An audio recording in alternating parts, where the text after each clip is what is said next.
조갑제 TV 시청자 여러분 안녕하십니까. 2024년 10월 19일 오후 6시입니다. 한 30분 전에 제가 받은 좋은 글 하나를 소개해 드리겠습니다. 쓰신 분은 이병철 변호사입니다. 의료계 소송을 전담하다시피 하시는 분인데, 이 글은 공부도 되고 웃음도 나오고 정보도 있고 배움도 있는 글입니다. 이런 글을 읽을 때마다 힘이 납니다. 좋은 글은 사람들이 마음을 넓혀주고 정신을 맑게 하고 힘을 솟아나게 합니다. 역시 글은 위대합니다. 이병철 변호사의 그런 제목이 윤석열, 밀턴 프리드먼이 포기한 대통령. 책을 한 권만 읽은 사람이 가장 위험하다는 말이 있지만은 한 권도 제대로 읽지 않은 사람은 더 위험하다. 이건 제가 붙인 부제입니다. 부제. 오늘 매일경제신문에 재미있는 기사가 실렸는데 그 요지는 이렇다. 윤석열 대통령이 밀턴 프리드먼의 메이오 클리닉 강연을 참고하라고 말씀하셨다. 1978년 프리드먼 교수는 미국 미네소타주에 있는 상급 종합병원인 메이오 클리닉에서 국민소득이 증가하면은 의료 수가가 증가하므로 의사 면허를 폐지해서 의사 공급을 늘려야 한다고 강연한 바 있다.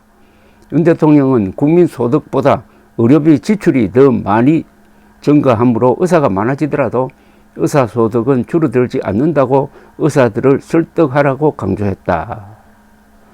윤석열 대통령이 취임 이후 가장 많이 사용한 단어가 자유이고 가장 자주 언급한 책이 밀턴 프리드먼의 선택할 자유, Free to Choose일 것이다. 책을 한 권만 읽은 사람이 가장 위험하다는 말이 있지만은 한 권도 제대로 읽지 않은 사람은 더 위험하다. 프리드먼 교수의 강연 요지는 당시 미국 의사협회가 카르텔화되어 있어서 이러한 독점력을 깨고 자유시장 체제를 만들어야 한다는 것이었다. 즉 프리드먼은 지금 윤석열 대통령이 벌이고 있는 정치인, 관료, 언론과 시민단체 이들을 철의 삼각 카르텔을 비판한 것이다. 지금 한국에서 철의 삼각 카르텔이 의사를 악마화하면서 의료개혁의 미명하에 의료지옥을 만들고 있는 점을 이미 46년 전에 경고했던 것이다. 서울 아산병원과 미국 메이오 클리닉을 비교해보면 두 병원의 규모는 비슷한데 아산병원 1년 수익은 1조 정도이고 메이오 클리닉은 8조 정도이니 미국의 의사 수입이 높기는 높다. 그런데 환자가 지불해야 할 의료비는 미국이 한국의 10배다. 우리 국민들이 이런 비용을 감당하라는 말인가? 프리드먼 강연의 핵심적인 철학은 빼버리고 피상적인 숫자만 공부하면은 시험에 합격하기란 난망하다, 기대하기 어렵다는 뜻이죠.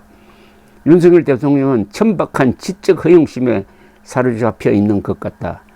그래서 구술을 했을까 내 나름 짐작해 본다. 프리드먼 교수는 윤석열 대통령에게 너무나 많은 진리를 가르쳐주고 있다.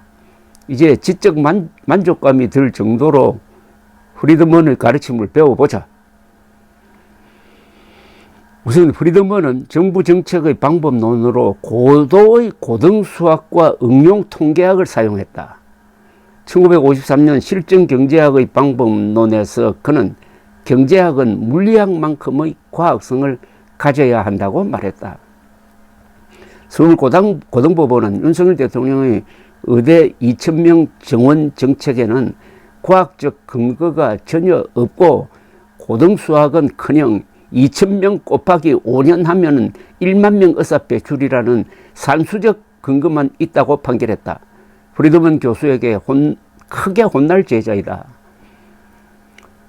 최근에 제가 한국의료보험을 설계한 당시 1977년 당시 보사부 보험과장이었던 김종대 전 건강보험 이사장을 만났더니 이분의 말 속에 이와 비슷한 이야기가 있었습니다. 그분은 이렇게 이야기했습니다. 의료는 통계다라고 했습니다. 의료는 통계다. 윤석열 대통령이 이 통계를 잘못 읽고 있다는 점을 비판하면서 그런 이야기를 했는데, 이병철 변호사도 같은 이야기입니다.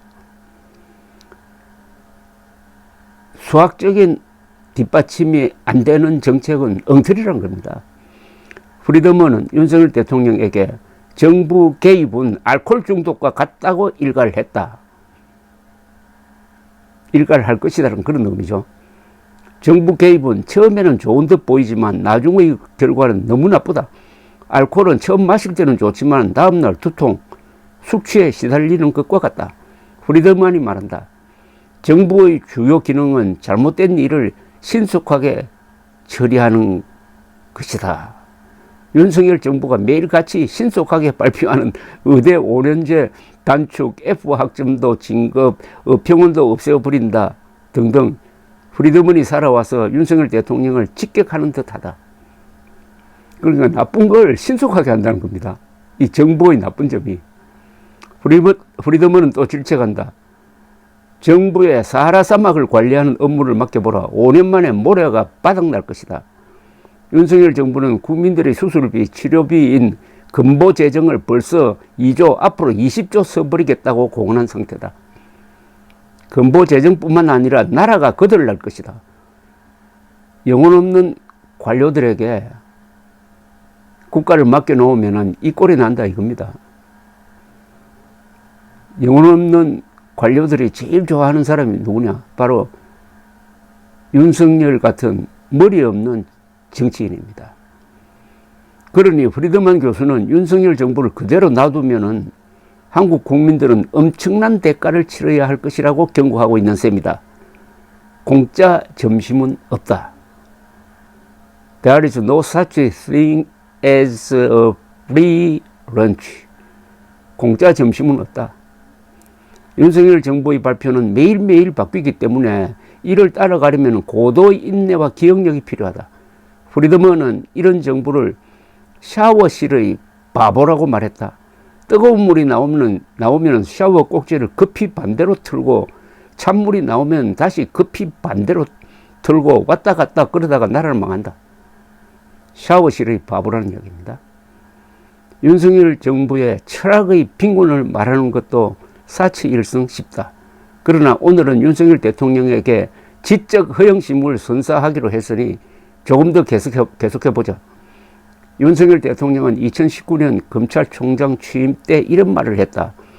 자유주의 경제학의 거두인 오스트리아 학파 미제스와 하이에크의 사상에 공감하고 있다.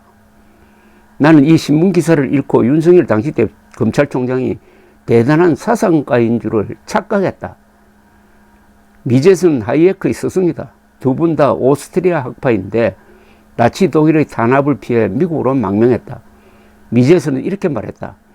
정부의 간섭은 연쇄적인 나쁜 파급 효과를 가져오고 결국 사회주의로 간다.